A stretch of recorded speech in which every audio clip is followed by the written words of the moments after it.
For this technique, I want to use my body weight like a battering ram to take him by the hip and slam his head into the ground. Now, this gets to a key point. Tim made a lot of good points about it in the previous technique. And that is that the big difference here is in how I commit my body weight to this strike. If I don't commit my body weight to the strike, if I'm worried about things like he's going to counter me or he's going to be doing something, or if I'm worried at all about anything he's going to be doing other than getting injured, then what's going to happen is I'm going to do things like stick my knee out like that, and that has no discernible effect. The only way this is going to work and cause injury is if I commit my body weight like a battering ram to this operation. And so in that case, what I'm going to do is I'm going to drive in and put my knee right into that hip target and drive all the way through with my entire body weight.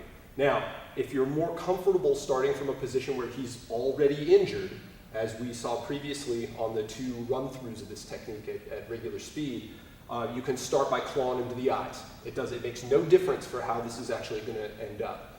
But what we're going to be doing here is working on getting that knee in there. So you're going to drive with that knee into the hip crease, and my body weight drives all the way through. So notice that I didn't lean away from it. I didn't try to do it like a kick, because this is not a kick.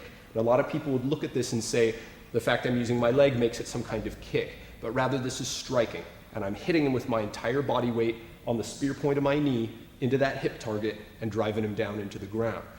The head is going to be above the hips, and the hips are going to be moving forward. This is going to mean that my entire body weight was transitioning through that. He's going to eat all of that, go to the ground, probably break his coccyx, his tailbone, and then get the head trauma by having his head smack into the concrete, which is exactly what I wanted out of this. That's why I did that in the first place.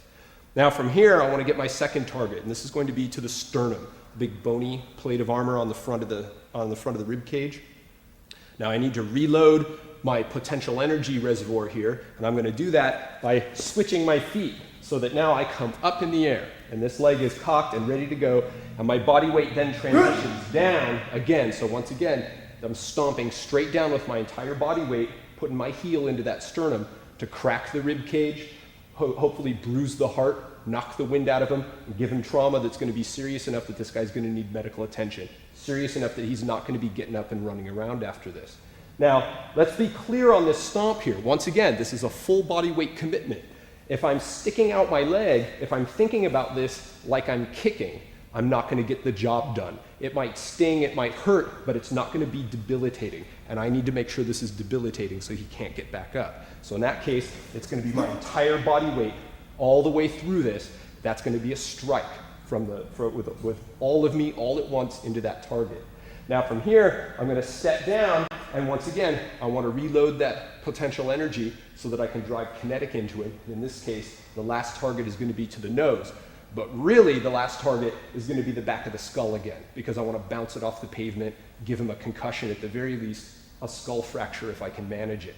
And the only way that's going to happen is, once again, with my body weight. So I've stepped here, I'm going to come up, and now I'm going to drop straight down and punch into the nose while bending my knees, dropping my weight down, and just pile driving that that entire arm as close to my body, nice and tight, and it's going to make contact with that target, and I'm going to drop my weight into that to bounce his head off of the concrete and into this.